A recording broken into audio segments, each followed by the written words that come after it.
Nuestro texto para este sermón de este domingo 20 de abril del 2014 es Mateo capítulo 10, el verso 38. Y si lo encuentra, se pone de pie para dar lectura a la palabra de Dios.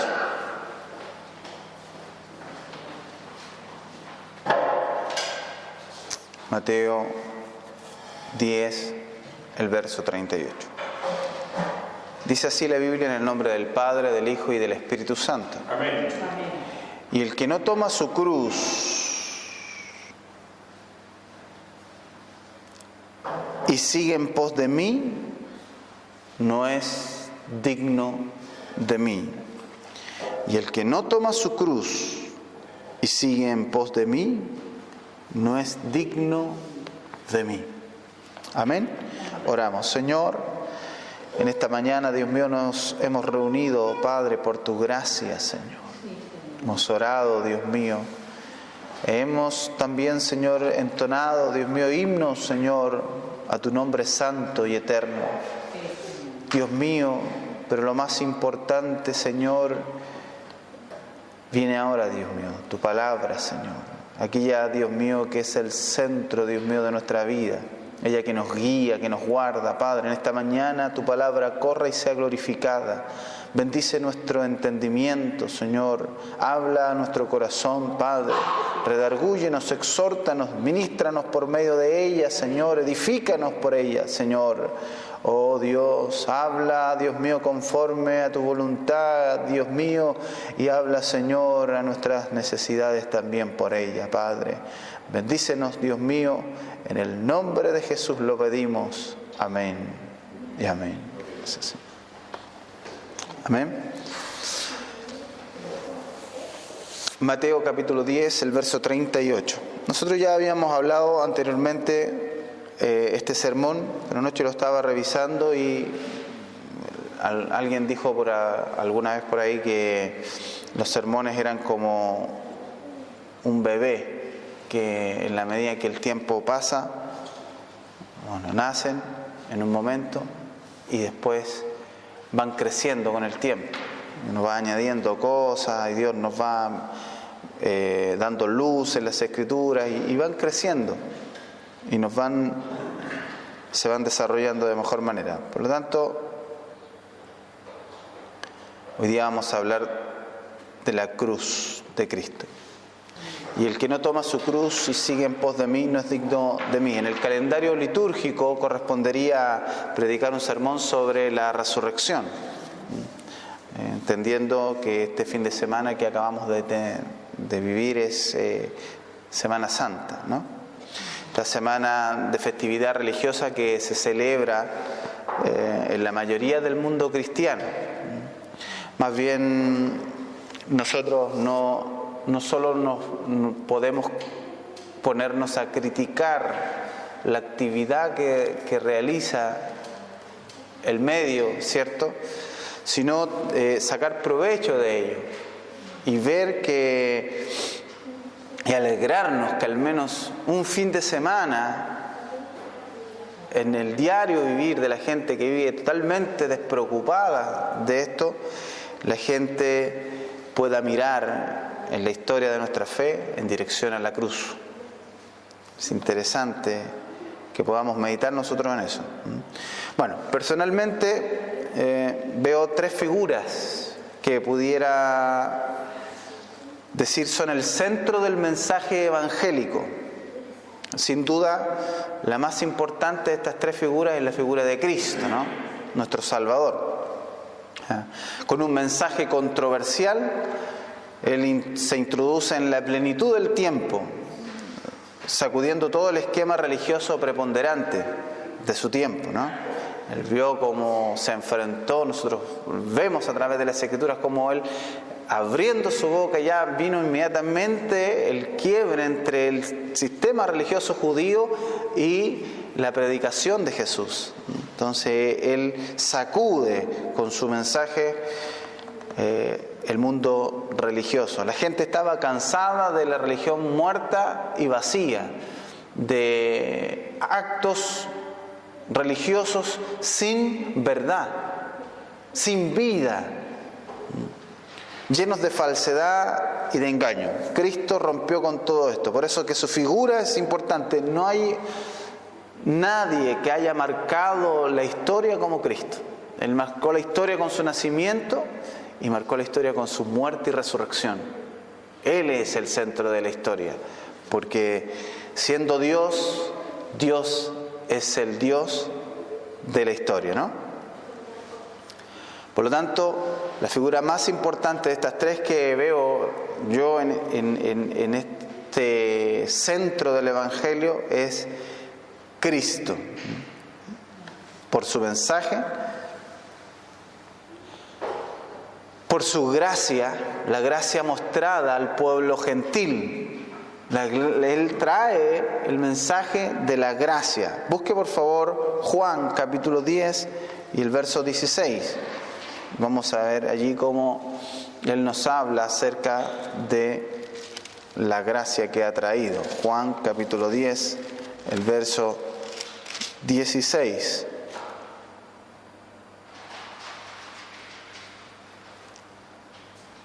¿Qué dice la Biblia allí? También tengo otras ovejas que no son de este redil, ¿cierto? Recordamos en otros pasajes cuando Jesús está hablando con aquella mujer sirofenicia de nación, le dice que no es lícito dar el pan de los hijos y echarlo a los perrillos. Él ha sido llamado a las ovejas perdidas de la casa de Israel.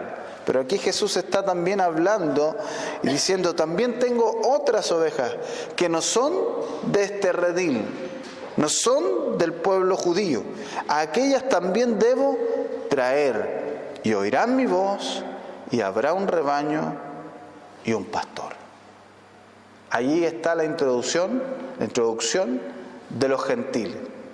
Por lo tanto, vemos el mensaje controversial de Cristo que sacude el mundo religioso, hace la introducción de la gracia ahora también hacia los gentiles, de manera que la iglesia del Señor es compuesta tanto de judíos como de gentiles, de la plenitud de cada pueblo, y de ambos hizo un solo pueblo. Su enseñanza, muerte y resurrección son el fundamento de nuestra iglesia hasta hoy. Esa es la figura preponderante de Cristo. Busque 1 Corintios capítulo 3, el verso 11. 1 Corintios capítulo 3 y el verso 11.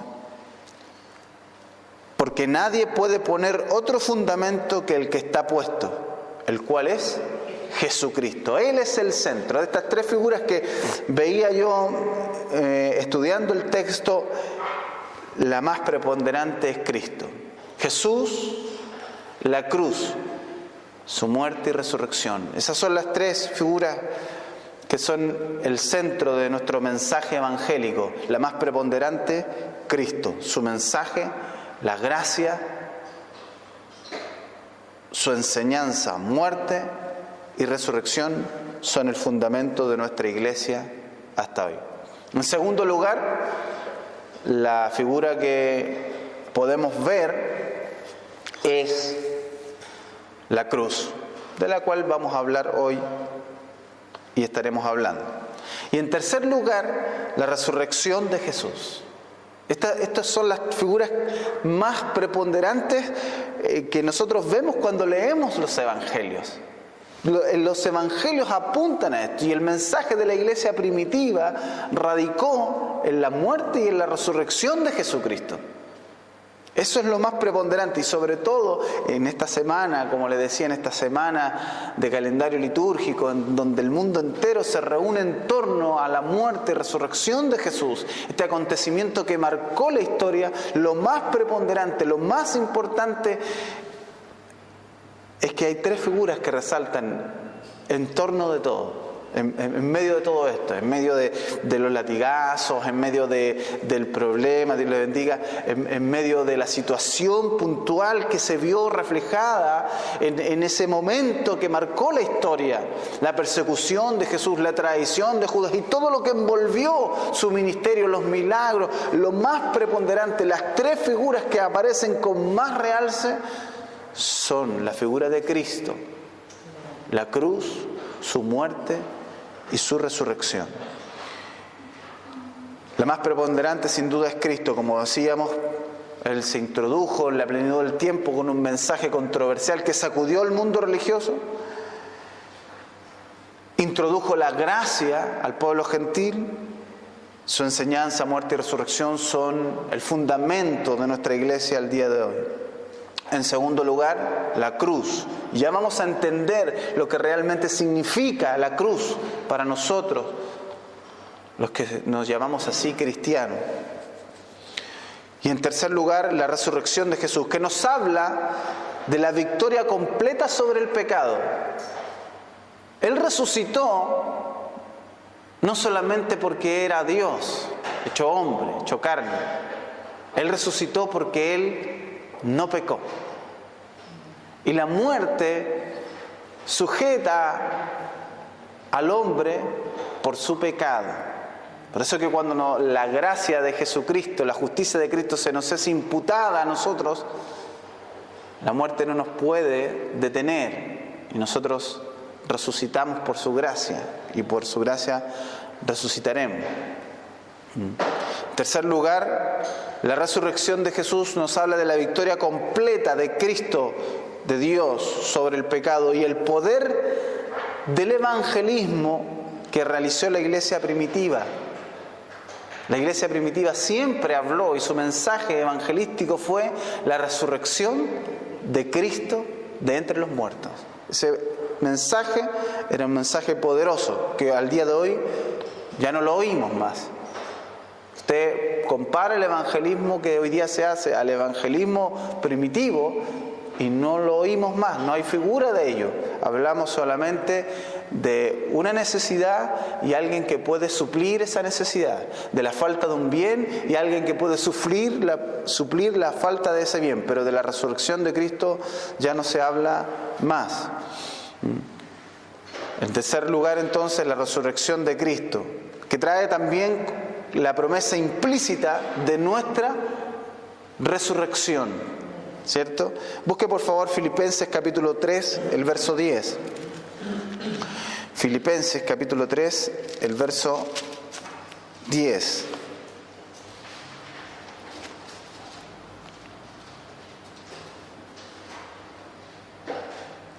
Entonces dice allí la Biblia, ¿quién lo puede leer? A fin de conocerle y el poder de su resurrección y la partida de su padecimiento, llegando a ser semejante a Él en su muerte.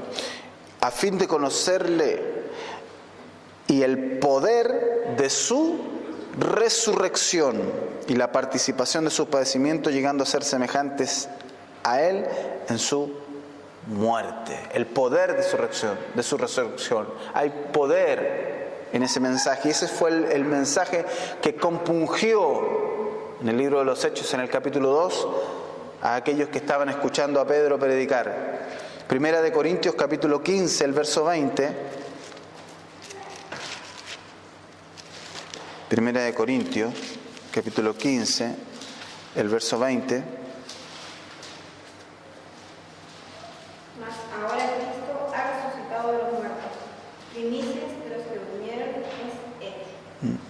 Ese fue el mensaje preponderante de la iglesia primitiva, es un mensaje de poder, trayendo implícita también nuestra propia resurrección. Mas ahora Cristo ha resucitado de los muertos, primicias de los que durmieron es hecho. Él es la primicia de todos los que han dormido en Cristo, dormirán y que resucitarán en el día postrero. Si nosotros tenemos ese privilegio, o el otro privilegio grande también de partir juntamente con Él cuando Él venga en su segunda venida. Bueno, Esa es la introducción. Vamos al texto entonces. El segundo elemento, la segunda figura que decía yo, resalta del texto de los evangelios y que resalta sobre todo en este fin de semana litúrgico, en donde la gente se reúne en torno a la muerte y resurrección de Cristo, la cruz. La segunda figura, la más importante, Cristo, la cruz, su muerte y resurrección. La cruz. Vamos a ver qué es la cruz, qué significa la cruz y cuál es el sentido o el significado que la Iglesia al día de hoy le ha dado a la cruz. La cruz es un símbolo ubicuo en Iberoamérica. Ubicuo quiere decir de ubicación. La gente ve una cruz y se ubica en términos de dirección. ¿No? Allá donde está la cruz, y la gente va. ¿No? ¿Viste la iglesia esa que tiene una cruz grande? Y la gente es un símbolo de ubicación en Iberoamérica. También es un símbolo religioso. Superchería, joyería, estándar. Eso da la cruz, ¿cierto? La joyería, una cruz de oro, le da cierto estándar a la gente, ¿no? La camisa abierta y el cordón con una cruz de oro. Eso es la cruz. Aunque puede tomar diferentes significados para diferentes personas en diferentes lugares, ¿cierto? Para algunos es un símbolo de perdón, para otros una reliquia religiosa, ambigua, ¿cierto? Algunos la tienen allí, cruces antiguas, guardadas, hay personas que coleccionan cruces. Para otros es un objeto de arte, etc. Esos son lo que es la cruz para la gente el día de hoy en términos simbólicos, ¿no? Una cosa segura es que la cruz al día de hoy no tiene el significado que tuvo en las diferentes culturas que vivían bajo el Imperio Romano del primer siglo. El significado que hoy día la gente le da a la cruz, es más, el significado que la Iglesia hoy día le da a la cruz no tiene absolutamente nada que ver con el significado que le dio el pueblo que vivió bajo el Imperio Romano del siglo I. En aquel día la cruz quería decir algo brutal. Eso era la cruz. Una muerte lenta, dolorosa y escandalosamente pública. Busque Deuteronomio y usted se va a sorprender con esto. Deuteronomio capítulo 21, verso 22 y el 23.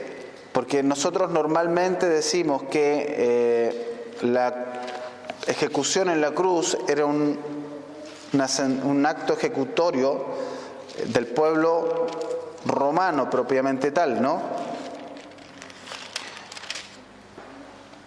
Miren lo que nos dice la Biblia allí, Deuteronomio capítulo 21, el verso 22 y 23. ¿Quién lo puede leer? Si alguno hubiere cometido algún crimen digno de muerte y lo hiciereis morir y lo colgareis en un madero, no dejaréis que su cuerpo pase la noche sobre el madero.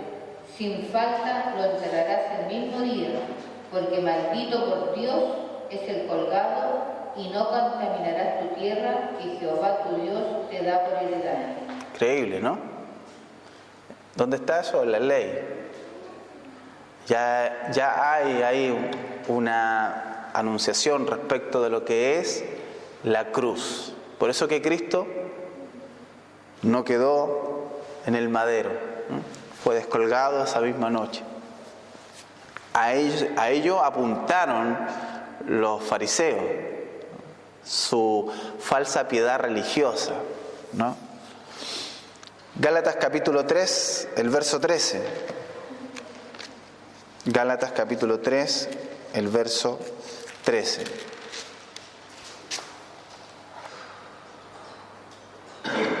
¿Qué dice?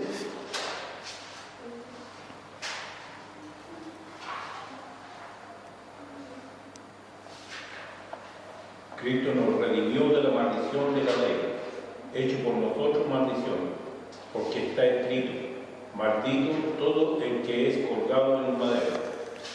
Cristo se hizo maldito por nosotros. Eso es lo que significaba la cruz. Una muerte dolorosa, lenta y escandalosamente pública, pero en definitiva, muerte. Eso es la cruz, no es otra cosa.